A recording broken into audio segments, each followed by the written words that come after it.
አሜሪካን ሀገር በጉብኝት ወይም በስራ ለመምጣት የምትሞክሩ ወይም ደግሞ የምትፈልጉ ሰዎች ኤምባሲ ስትሄዱ ምን እንደሚጠበቅባችሁ አንዳንድ ነገሮች ለማለት ነው። አላን ጉደታ ነኝ ከአላን ጉደታ የጠበቃ ቢሮ ነው። ወደ አሜሪካን ሀገር ከየትኛውም ዓለም ማለት ነው በስራ ወይም ደግሞ ለጉብኝት ለመምጣት በጣም ብዙ ሰዎች ይፈልጋሉ። ፕሮሰሱ ምንድነው?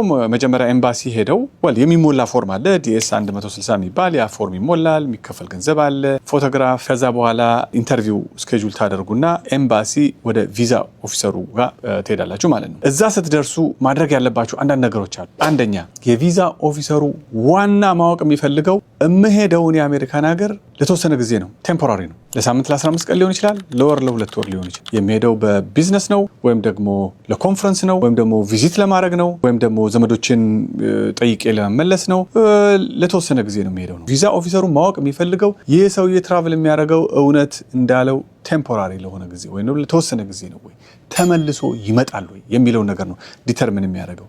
ይሄ መጀመሪያ እናንተ ራሳችሁ ልታውቁት የሚገባና ቪዛ ኦፊሰሩን ደግሞ ያንን ሐሳባችሁን ለማሳመን መቻል አለባችሁ የመጀመሪያ። ከዛ ቀጥሎ ማድረግ ያለባችሁ ምንድነው? አሜሪካን ሀገር ስትመጡ የምትመጡበት ሕክምናም ከሆነ ወይም ደግሞ እንደ ቱሪስትም ከሆነ የምትመጡት ወይም ደግሞ ለኮንፈረንስም ከሆነ ያንን የተመለከተ ዶክመንት ቢኖራችሁ ጥሩ ነው። ፔይስታብ ወይም ደግሞ ላይክ እኔ ነኝ የራሴን ኤክስፔንሴን ከቨር የማደርገው ገንዘብ አለኝ፣ ይኸውና በዚህ ገንዘብ ሄጄ ለወርም ለ2 ወርም ልቆይ ይችላለሁ፣ ሆቴል ማርፍበትም ገንዘብ አለኝ። ኮንፈረንስም ከሆነ እዚህ ኮንፈረንስ ነው የሚሄደው፣ ይኸውና ወረቀቱ፣ ኮንፈረንሱ ስለዚህ ነው። ቢዝነስም ከሆነ ለዚህ ቢዝነስ ነው የሚሄደው፣ አቅሙም አለኝ፣ አሜሪካን ሀገር ሄጄ ጉዳይን ከፈጸምኩ በኋላ ግን እመለሳለሁ ማለት ነው። ስለዚህ ዶክመንት ዋይዝ አንዳንድ ነገሮች መያዝ አለባችሁ።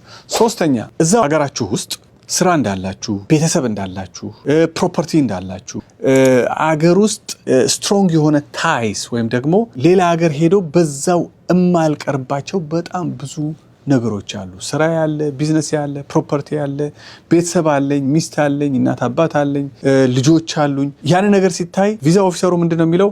ይሄ ሰውዬ እውነትም አገሩ ላይ ጠንከር ያለ ወደ አገሩ የሚመልሰው ነገሮች አሉ ብሎ እንዲያምን ማለት ነው። እነዛን ማሳየት እስከቻላችሁ ድረስ የቪዛ ኦፊሰሩ ላቀረባችሁት የቪዚተርስ ቪዛ መልካም ምላሽ ሊሰጣችሁ ይችላል። ይሄ ማለት ግን ሁሉ ጊዜ ይሄንን ስላቀረባችሁ ብቻ ቪዛውን ታገኛላችሁ ማለት አይደለም። ግን አትሊስት የማግኘት እድላችሁን ልታሰፉት ትችላላችሁ ማለት ነው። ይጠቅማል በሚል ነው አላን